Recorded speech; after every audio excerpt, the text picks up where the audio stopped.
Fala galera, beleza? Eu sou o Young Gamer. E bom galera, eu trago pra vocês mais um episódio de Minecraft, pessoal. E tu já vai deixando aquele like maroto, galera, se inscrever no canal e bora pro vídeo, pessoal. Bom galera, hoje eu vou ensinar como vocês podem fazer uma cabana pro seu Minecraft sem mods, galera. Sim, é isso mesmo que você está ouvindo. Uma cabana sem mods no Minecraft Pocket Edition.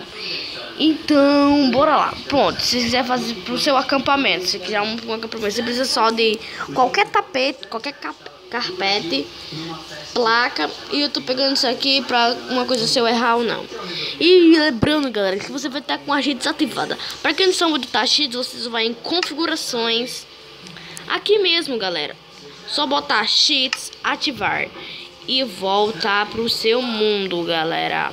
E bom, bora lá. Primeiro de tudo, você vai estar quebrando 4 blocos. Ou se você quiser quebrar o aqui, porque eu não sei onde vai parar a bola de fogo. Então, vou ficar nesse bloco aqui. Você vai colocar um bloco aqui em cima.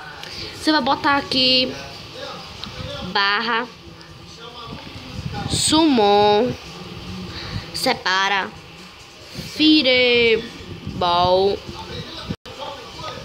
Pera aí, fireball ponto smash lá, galera, smash. E vai dar aqui, vai dar um travessão, separa, travessão, separa, travessão. E vai dar um enter, galera. E já vai estar acionando essa bola de fogo. Eu não sei onde ia parar, como eu disse a vocês. Então vai parar aqui. Bora fazer isso aqui. Vamos quebrar isso aqui. Qualquer canto vai parar, galera. O importante é que pare no canto que você quer. Como o meu já parou aqui, eu vou fazer isso aqui, ó. Botar uma placa aqui. Uma placa aqui. Não vai estar muito bem, galera, mas eu vou ajeitar. Você coloca só o carpete aqui, ó. Galera, não tá muito bem, mas eu vou ajeitar. E quando ajeitar, eu volto.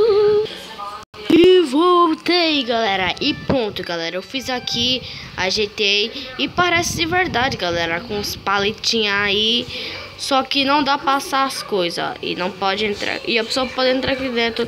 Então, se for fazer uma gravação, alguma coisa assim, por favor, não deixe ninguém entrar nisso aí. Você fica tipo assim, tipo querendo assar uma coisa, qualquer coisa, galera. Mas não assa de verdade, ó. Não assa de verdade. Você tem que entrar pra pegar. Então, galera, esse foi o vídeo de hoje. E bom, galera, então se inscreve no canal, deixa o seu like, galera, que é muito importante, galera. E até o próximo vídeo, galera. E fui!